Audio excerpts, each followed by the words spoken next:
The Varian Expanse was cursed space. At least, that's what the old freighter pilots used to say. Long stretches of asteroid-strewn darkness, where old wars left wreckage and whispers in their wake. No official charts covered it completely, and no government claimed responsibility for what happened there. It was lawless, chaotic, and most importantly, quiet, until something broke the silence. A beacon ignited.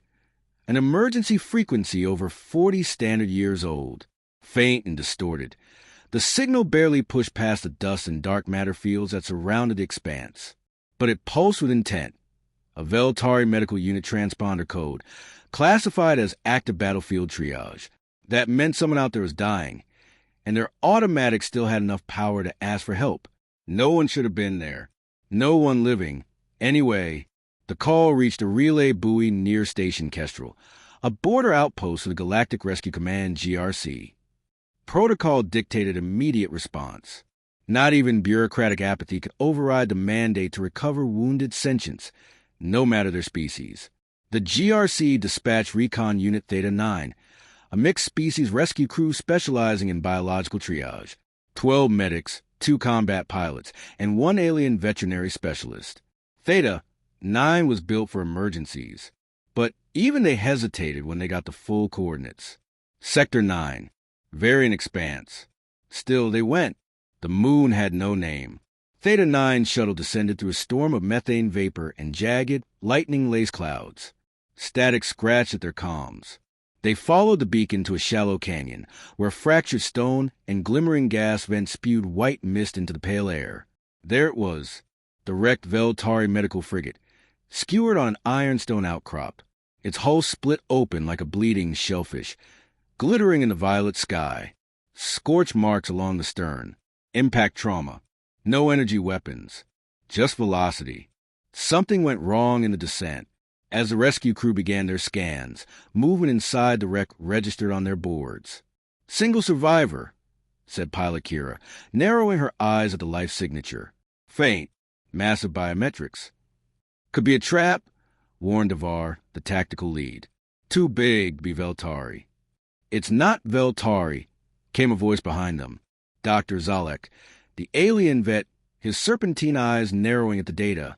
"It's Korthari." Murmurs rippled through the team. Everyone knew the Korthari, a species bred for war. Apex predators from the jungle world Rothkar, standing over 2 meters tall with a radial limb system and armored skin like obsidian scale. Dangerous even when sedated. They were used by Veltari military forces as battle companions. Never deployed, without a bonded handler. But they were also fiercely intelligent and fiercely loyal. Why would a Korthari be on a medical frigate? "Ask someone," Zalek answered calmly. "Some Veltari battalions use them as trauma guardians. They bond with medics and help with evacuation under fire. Biological triage engines. Efficient and expendable." "Expendable?" Kira echoed, disbelieving. Zalek shrugged. "When their bonded handler dies, the Korthari usually self-terminate. Their nervous system destabilizes without the psychic tether. Meaning we'll find a dying war beast with a broken brain," Zalek said, stepping toward the shuttle's ramp. "Don't bother prepping the trauma bay. It won't survive the hour." They found the Korthari beneath collapsed beams in the ship's rear cargo hold. Its breathing was ragged, ribcage twitching beneath its torn carapace. One of its 8 limbs was crushed, its tongue lolled from its mouth, thick with coagulated silver-blue blood. The creature's 3 eyes blinked asynchronously, each full of panic and pain. Its name, carved into a brass tag braided around its horned neck, was Tyrrek. Beside it, half-trapped beneath its curled body, was the shredded remains of a Veltari field medic, the telltale markings of a bonded handler visible in glowing ink across the corpse's wrist and collarbone, bonded unto death. Zalek scanned Tyrrek, then stepped back. Neural feedback loop is already in progress. It's a cortical collapse. There's no functional cognitive pattern. This is what happens when they lose the tether. They break. "Can't we sedate it?" Kira asked, her hand resting on the emergency tranquilizer holster. Zalek shook his head. "The trauma isn't just physical. It's psychic. They're empathic, but one way. They imprint, sure, but once the source of emotional calibration dies, he looked again. There's no recovery protocol. Standard procedure is to euthanize. The room was quiet except for Tyrik's slow, agonizing breaths. Then came the sound of boots on steel. A figure moved through the wreck, crouched low to avoid beams and sparking conduits. She wore the dull red uniform of a Terran biospecialist, her nameplate half-faded. Dr. Mirabelle, human, late 30s, known more for refusing field promotions and for medals, though she had a few of those too. She said little as she knelt beside the Korthari, placing a gloved hand gently on the bloody flank. Zalek frowned. Dr. Bell, you're not certified in cross-psychic trauma for Korthari. I don't need certification to recognize pain, she said, pulling a portable scanner from her belt. Zalek's voice sharpened. You're wasting time. It's already lost its sense of self. That's not a patient. It's a dying weapon. Bell didn't respond. She leaned closer to the beast's head, her voice barely audible now. She whispered, Easy, buddy. The Korthari's third eye, nearly closed, fluttered open. The breathing steadied. Its twitching limbs stilled. Zalek took a step back. That's not possible, he murmured. Bell slowly removed her glove, pressing her palm against the beast's scaled snout. Its mind is in freefall, she said softly, but it's still in there. Zalek's voice was cold. You're risking your life, and this entire team. Bell didn't look at him. She just whispered again, Easy, buddy. You're safe now. And for the first time since the crash, the Korthari exhaled, long and deep, as if releasing a breath it had been holding for hours. Dr. Mirabelle sat cross-legged beside the Korthari for almost 2 hours without moving. Around her, the crash site hummed with half-life, sparking conduits, flickering monitors, the dull clank of Theta, 9 crew members combing the wreckage for anything salvageable. The air was thick with methane haze, but she didn't notice. She was watching the creature breathe. Tyrik, the name on its tag, sounded like a growl when she said aloud, the kind of name you only say after earning trust. She hadn't earned that yet, but she was trying. The Korthari's chest expanded slowly, the movement uneven. Its lower limbs had gone limp. A fracture in the central thoracic plate oozed silvery blood that glistened in the dim light beneath the gore and trauma. She could see what had once been majestic, symmetrical, and muscular, built for grace as much as brutality. It was a living weapon. But weapons didn't tremble in their sleep. Zalek stood at the edge of the wreck's medical bay, arms crossed, eyes narrow. He'd stopped arguing. For now, behind him, a trio of medics waited with a portable stasis unit, ready to initiate what they called a gentle disengagement, a euphemism for offloading the patient into permanent unconsciousness. Painless, efficient, humane. To them, Bell ignored them all, turning her scanner to manual mode. She wasn't interested in the standard vital readouts.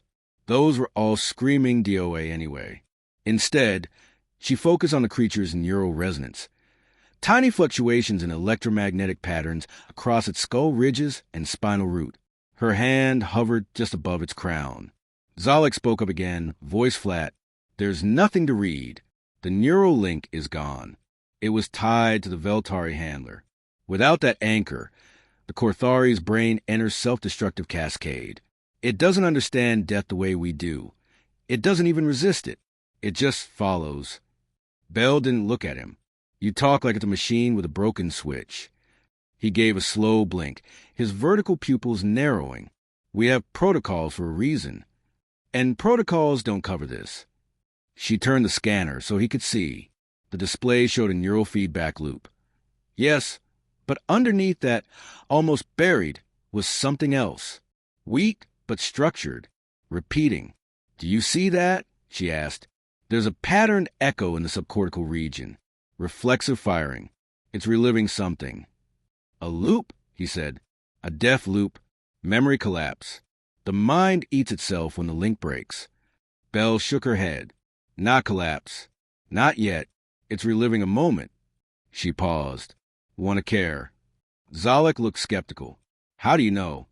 because the pulses correspond with reduction in cortisol analogs and limbic stress markers. Her voice softened. Something in its mind is comforting it. Even now. Silence. Zalek exhaled slowly through his nose slits. That's worse. It means it's clinging to an illusion of safety. That'll kill it faster. Belle finally stood, stretching her stiff back. Not if we build something new. He gave her a cold stare. You're not suggesting. Yes, she said firmly. We can replicate the neural bond. Impossible. The Veltari use genetically engineered receptor matrices, organic tethering. You're human. I'm also an emotional interface technician with 6 years of trauma bonding in post-conflict zones, she said. I've stabilized suicidally grieving symbiotes. I've helped void whales re-anchor after psychic separation from their birthing pods. This isn't new. Zalek's jaw tightened. The Kurthari are different. She stepped closer to him. You know what I think, she said quietly. You're not scared it won't work. You're scared it will. Because then we'll have to admit we've been letting these creatures die for nothing. He flinched barely, but she saw it and walked past him. The tent module was deployed 2 kilometers from the crash, on slightly more stable terrain. There, under a reinforced dome, they set up what passed for a field ICU. Inside was a sterile cradle surrounded by a tangle of cables and glowing consoles. The Kurthari was suspended in an adjustable support mesh, its body lined with auto-injectors, cooling pads, and pulse monitor nodes. A soft hum filled the space, the sound of low-level psionic shielding designed to protect the team from residual emotional emissions. Dr. Bell stood outside the inner barrier, staring at the creature.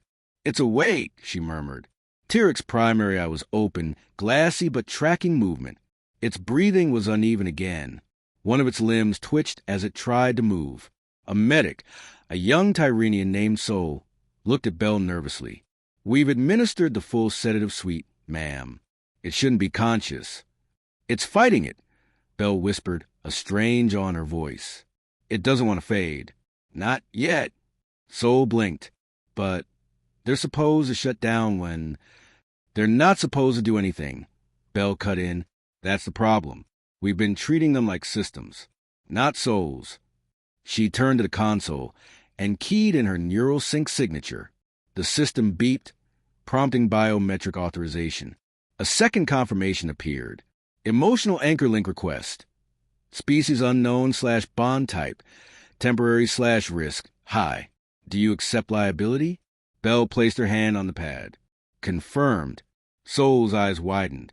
You're really going to anchor with a Kurthari? They're Class A Apex. If it panics... I won't let it, Bell said. And it won't. Not if I'm gentle. She slipped on the neural mesh, a crown-like rig that settled into her scalp and temples. Lights flared. Her heart rate synced with the Kurthari's. Slowly, its erratic rhythm pulsed toward hers. Initializing interface, the system intoned. Prepare for resonance. Then came the flood. She was no longer in the tent. She stood in jungle, dense and alive, with leaves the size of ships and air thick with the scent of blood and rain. She saw fire, smoke, and then hands. Hands brushing against obsidian scales. Voices calling out in a language she didn't understand but felt in her bones. Laughter, warmth, companionship. The handler, Veltari, young and solemn, stood beside Tyrek. They fought together, slept under the same tarp. The Veltari read aloud from books. He fed Tyrek by hand. Whispered things Bell couldn't hear but felt. Comfort, care, connection. And then the crash. Pain. Darkness. Silence. Bell felt like a black hole tearing through her. The moment the tether snapped. The moment Tyrek realized it was alone. That it had failed. That it should die. No. She pushed against the spiral. Held fast. She whispered, aloud and within the link. Easy, buddy. You're not alone anymore. And Tyrek, somewhere deep within the jungle of its collapsing mind, heard her. Back in the tent, the Kurthari let out a long, trembling breath. The machines around it stabilized. Sol looked up at the monitors. Vitals leveling. Neural activity rebounding. Zalek, who had silently entered during the procedure, stared in disbelief. It's impossible, he said. It shouldn't be able to form a new tether that fast. Belle sat back, pulling off the mesh rig. Her face was pale, sweat streaking her forehead. Her voice shook, but it was steady enough. It didn't form a new one, she said. It let me in to help hold the old one. Zalek didn't respond. He didn't need to. The look on his face said it all. The tent was quiet, save for the soft ticking of biomonitors and the occasional hiss of a cooling valve. The kind of quiet that made it feel like time had slowed, held in suspension between life and death. Dr. Mirabelle sat slumped in a recovery chair, electrodes still stuck to her temple from the neural anchor session. Her fingers trembled faintly, a side effect of the emotional feedback. The price of tethering your nervous system to a mind reeling in grief. Across the room, the Carthari lay still but no longer comatose. Tyrek's massive chest rose and fell in slow, steady breaths. Every once in a while, his primary eye flickered open to scan the tent, never straying far from Belle. The bond had held, but something was still wrong. Beneath the calm surface, pain still seethed in the blood. Belle leaned over the exam table, reviewing the latest readouts. They weren't promising. He's stabilizing, yes, she murmured aloud, half to herself, half to the creature watching her. But it's not just trauma. Something else is breaking him down. She zoomed in on the blood chemistry panel. Elevated cortisol analogs, imbalanced neuroelectrical discharge, adrenal overstimulation. None of it tracked with simple injury. Even the immune response was contradictory, both hyperactive and collapsing at the same time. A war within the blood. She keyed in a manual override on the stasis suite and took a fresh sample. Zalek stepped into the room, arms folded, his tone as clinical as ever. You're exhausting him. His immune system's burning out trying to respond to multiple false signals. Belle shot him a glance. I know. It's the tether fracture, he added. The bond with his Veltari handler wasn't just emotional. There's biochemistry in play. The Carthari were designed to link on a molecular level, share hormonal triggers, even partially merged endocrine rhythms. Belle nodded grimly. Then the trauma isn't just psychic. It's systemic. Zalek stepped forward, which is why, again, I advise euthanasia. She spun on him. And I'm telling you, again, it's not over. He looked at her for a long beat, then turned to the monitors. His voice softened, almost curious. You still feel him, don't you? Even now? Belle didn't answer right away. She turned back to Tyrek. Yes, she whispered. The tether was faint, but still present. Not a bond in the Veltari sense. Not complete, but enough. Emotions drifted across the connection like shadowed water. Fear, confusion, the echo of remembered commands in a language Belle didn't know, but understood instinctively. Protect, guard, stay, and guilt, a wall of guilt that threatened to drown everything else. She looked over at Zalek. He blames himself for crash. Of course he does, Zalek replied. His handler's death would trigger massive trauma loops, especially if the Carthari failed to prevent it. He didn't fail, Belle said. The ship malfunctioned. I saw in the memory echo, external systems failure. Doesn't matter, Zalek said. To Tyrek, it was his duty to survive with his partner. The bond was his purpose. Belle stood and stared down at the beast. Then maybe the only way to save him is to give him a new one. The solution wasn't in sedation, or surgery, or anything the Galactic Rescue Command authorized. Belle had to dig deeper, into ancient biotech protocols banned decades ago after the Veltari Carthari uprising. She accessed black box data from the crash and dug through the dead handler's implant logs. Most of it was corrupted, but a few traces of joint and neural imprint routines remained, like half-burned maps of the language built between minds. Using them was risky. They weren't designed for humans. But then, nothing about this mission had been. 30 hours later, Belle stood in the middle of the field ICU surrounded by makeshift machinery, jury-rigged uplinks, and enough backup energy to power a mining colony. At the center, a biosynchronization chamber with 2 entry points, one for her, one for Tyrek. This is madness, Zalek muttered, observing from the sealed viewing room. If the link backfires, You could suffer permanent cortical scarring. Psychic bleed. Your memories could be overwritten, I know, Belle said, climbing into her end of the chamber. But if this works, it might stabilize the emotional hemorrhaging and give his body time to heal. She looked across at Tyrek, now sedated but not unconscious. His eyes, those alien, ancient eyes, found hers through the glass. "I'll be with you soon," she whispered. "Just hold on." Inside the link, time didn't move like it did in the real world. There was only sensation.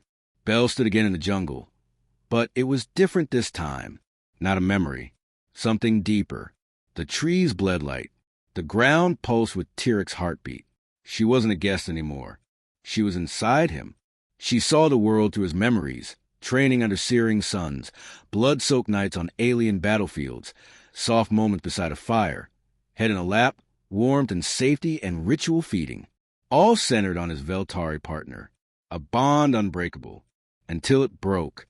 The moment of loss was a storm. Static, shattered stars.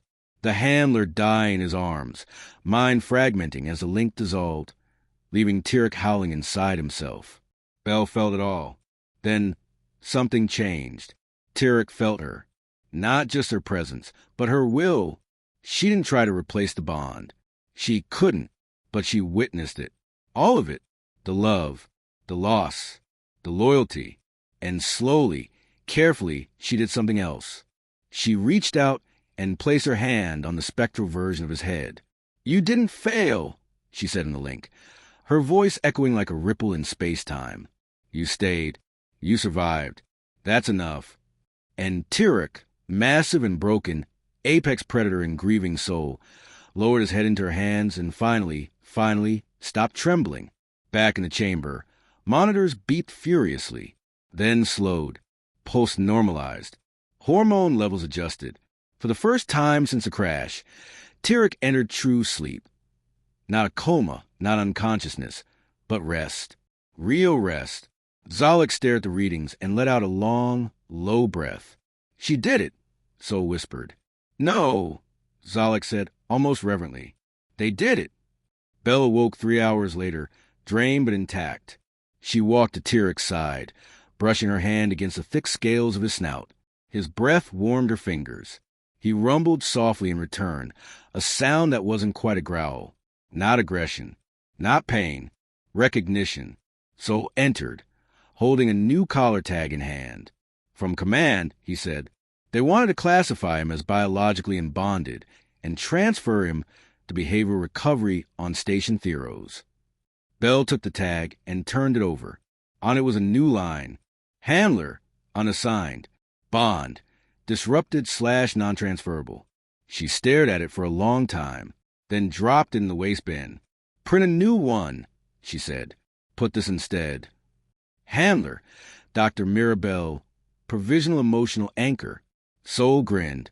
And command. Belle looked down at the creature beside her. "We'll deal with command later." The shuttle bay was unusually quiet. Theta 9's field crew had mostly dispersed, their job done. The wrecked Veltari frigate had been stripped, tagged, and vaporized to avoid scavenger interception. Medical logs were uploaded to Central Command, with most of the team already en route to their next assignment. Only a skeleton crew remained behind, and Belle, still standing at the edge of the landing pad, staring up at the ship waiting to take them home. Behind her, Tyrek stood like a living shadow. The wind from the open bay doors rustled across his scarred obsidian carapace. His wounds had healed, mostly, visibly at least. Internally, Belle knew the pain lingered. Not physical anymore, but embedded in the quiet places of his mind, like bruises on the soul. He didn't need a leash. Or a cage. He just stood close, waiting, as if sensing her thoughts. "You don't have to follow me," she said softly, not turning around. "You're free now. No handler. No orders. You can go where you want." A pause, then a low, slow rumble, deep enough to resonate in her chest. She turned. Tyrek's eyes, all three of them, were fixed on her with startling clarity. The Korthari lowered his head slightly, in the gesture of voluntary alignment, the nonverbal declaration of chosen loyalty. Not programmed. Not imprinted. Chosen. They boarded the med shuttle together. Bell gave no explanation to the flight officer, who simply nodded and logged Tirek as classified biological accompaniment. No one argued. Not after the report Zalek filed to command. Subject: Korthari 2231-T, alias Tirek. Status: cognitively stabilized post-bond disruption. Recommendation: emotional anchor provisional bond maintained. Comment: survival not attributed to regenerative treatment. Survival attributed to link recreation facilitated by human vet Dr. M. Bell. Conclusion: subject demonstrates preference for continued association. Reclassification advised. Zalek never admitted it directly, but when he left the station, he gave Bell a slow nod.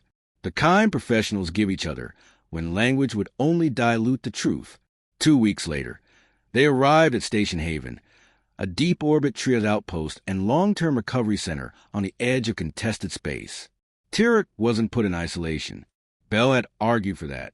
He's not a patient. He's a person recovering from grief. Don't lock him in a cage just because you don't know how to talk to him. And she stayed with him day after day as the medical staff adjusted their models. Feeding routines shifted. Stimulus therapy began. A Veltari elder was brought in remotely to record ancestral calming chants. Tirek would sometimes respond.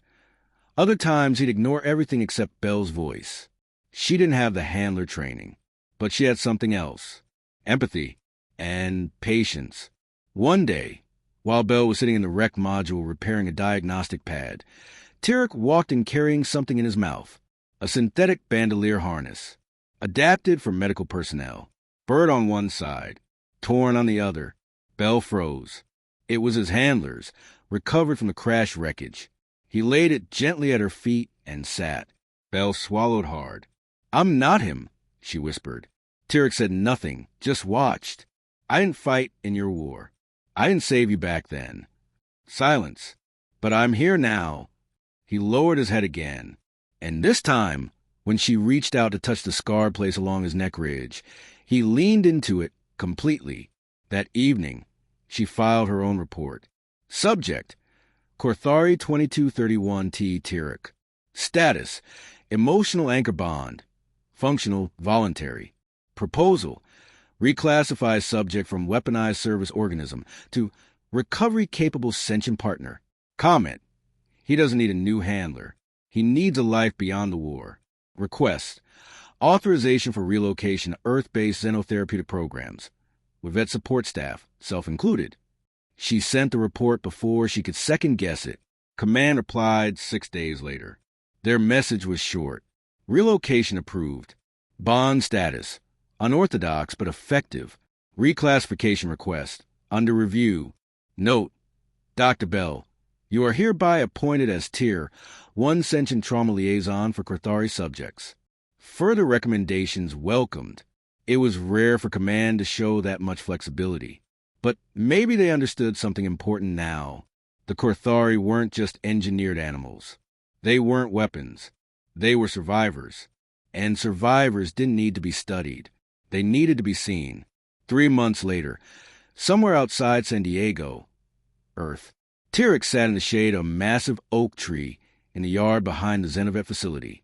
Birds fluttered nervously nearby and used his size. He ignored them. His head rested on the grass, eyes half-lidded in sleep. A faint breeze ruffled his backplates.